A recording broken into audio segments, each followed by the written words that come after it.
Welcome back, and today we're talking about Talentless Nana episode 12. So like always, let's just jump into it.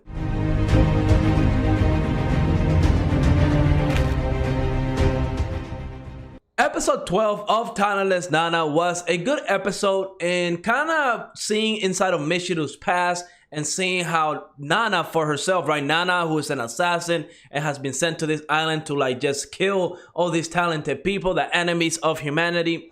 We can now see that she is kind of brainwashed in some type of way.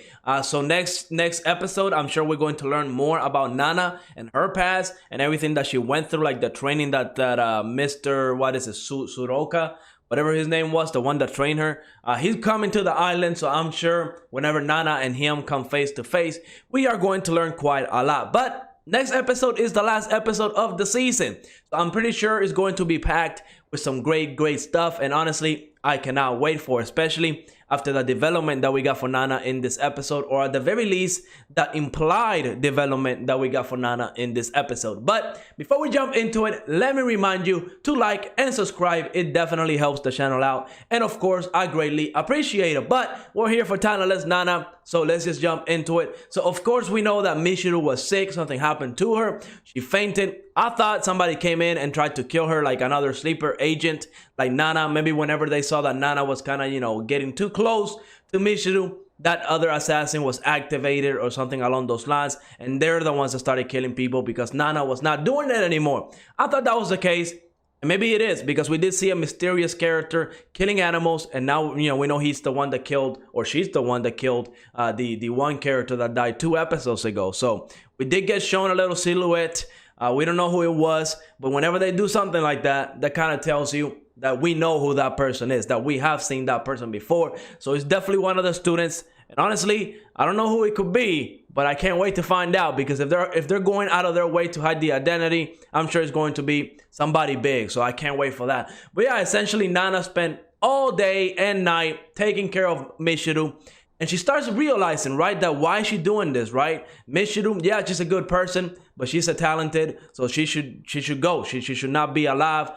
Nana could literally just let her die, and it's like another tick, right? Another tick, another one in the list that she doesn't have to worry about anymore, right? But no, she spent the all night taking care of Michiru, and we see when we're kind of seeing inside of her head and what she's thinking.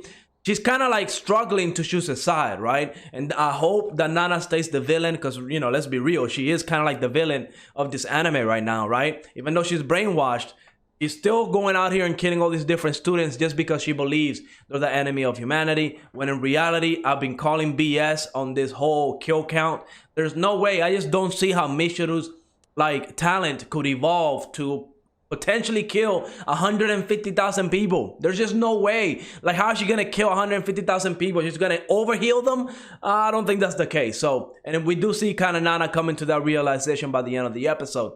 But just seeing Nana kind of conflicted, because she's spending so much time trying to heal Michiru, and she's kind of hiding behind the fact that she thinks Michiru knows who she is and that she is killing people. And she's trying to get that answer, and I'm like, well, why do you care if she knows that you're killing people, right? Because at the end of the day, your mission, your job is to kill all the talented in this island. So there's one right in front of you. Take care of her, then go get Fuko, because that was her target next, right? And she didn't. She spent all night with with Michiru, and she really didn't do anything. So I do think that Nana is kind of, coming back from her brainwashing and realizing that not all the talented people are actually bad, right? That not all of them are actually as bad as that potential kill count say. So she's struggling mentally. I'm thinking that whenever that her trainer Suroka comes in next episode, she's either going to flip that switch again and she's gonna go back on a rampage and start killing all the students,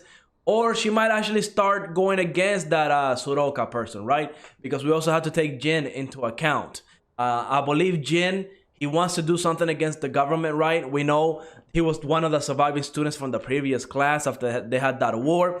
And while the government was not involved with that, he has gone through Nana's phone. He knows about the potential kill count. He knows somebody's giving her orders. He just doesn't know really what it is. So whenever that Soroka person shows up to the island, that's when we might see Jin make a move. He might try to capture that person, interrogate that person, we can get more information, right? Somebody as powerful as Jin, I just can't imagine that he's just there for funsies, right? I do think very important to the plot, and he might actually be like the leader that leads the talented against the government that's trying to kill all the talented people, because they're just scared of the potential power that these students could have, what they could do to the world and society. So I can't wait for that. Now it looks like Jin does know the identity of the killer, right? The one that's killing, who killed the one student 2 episodes ago, and the one that's killing animals.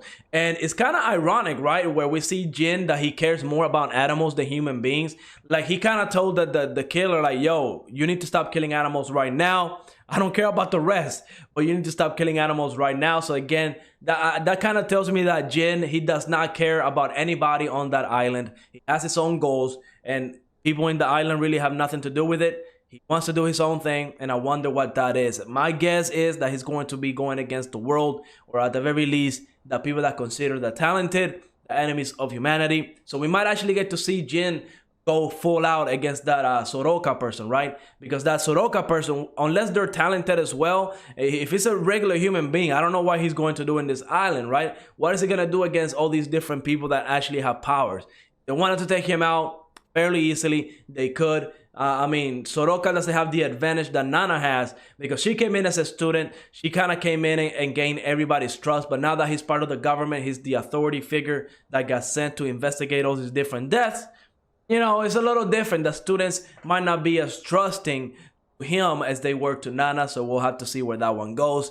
And now we did see Michirus pass in this episode. She met a character named Hitomi. He told me she seemed like your typical bully. You know, she's the one, like the thug in the school. And, you know, they had a good relationship, right? They were really good friends. And the reason was because Michiru essentially saved Hitomi's dog. So she kind of, you know, just created a great friendship between the two, where essentially Hitomi was showing up to school to defend Michiru from all the bullies and all that stuff, right? And we see that's one of the reasons why Michiru believes she needs to be a great person, a good person, help others, because of the way that Hitomi behaved with her. She had cancer, and she still showed up to the school. She still, you know, didn't go to the hospital and rest. She showed up to the school to protect Michiru.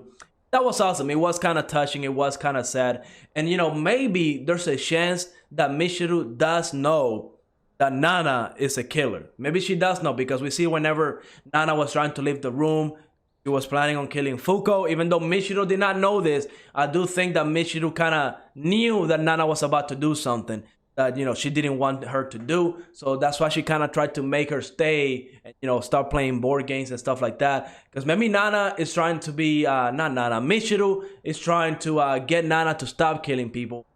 Trying to get her to stay in the room with her.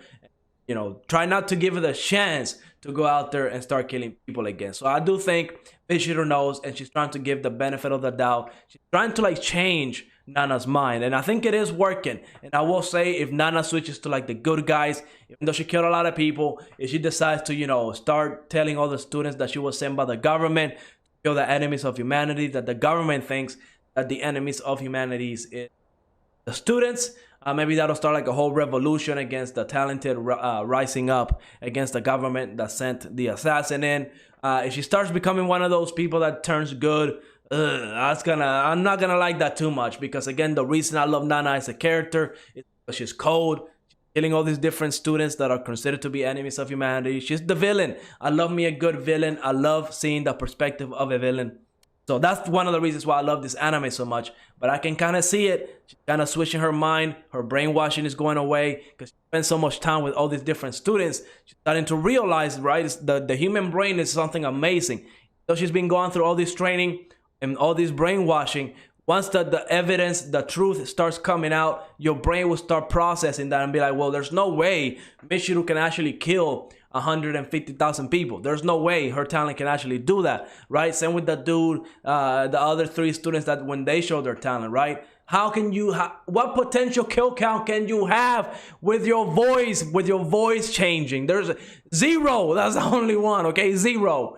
But we'll see where this anime goes. One more episode. Really excited for the finale. I think it's going to be quite huge. I'm pretty sure next episode we are going to see the identity of the killer. And once we do, it's going to be a big one. So buckle up. Let me know what you thought of this episode in the comments down below. Let me know who you think the killer is, right? I really want to know who you guys the killer is.